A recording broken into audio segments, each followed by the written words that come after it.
After finally settling into my new home, it was time for my certification interview.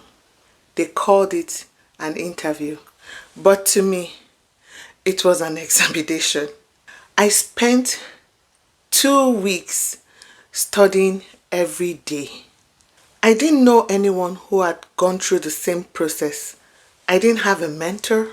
I didn't have a study partner. All I had was the study guide my program coordinator had emailed me, my experience, my determination, and my faith.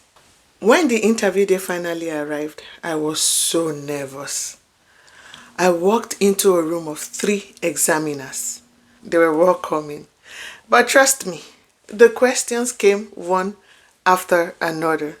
They asked me about safety standards, professional practices, my experience as a hairstylist.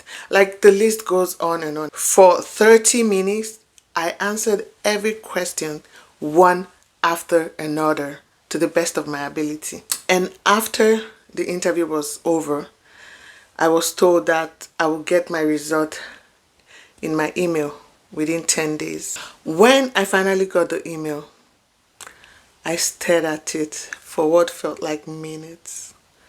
I was just recounting all I had to go through, the loneliness, the housing challenge, the family that came through for me. And thankfully, your girl aced the result. And looking back now, passing that interview wasn't the biggest lesson learned from my story. The biggest lesson is that having courage does not mean having all the answers. Sometimes courage means taking the next step even when you don't know what the outcome would be. I came to Canada with a plan, but my plans did not carry me through.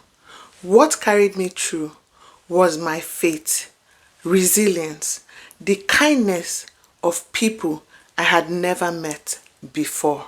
And if you are currently facing uncertainty in your life, I want you to remember this. Keep going. Do not stop moving. You may not see the whole path yet, but one opportunity, one act of kindness, and one decision can change your whole story.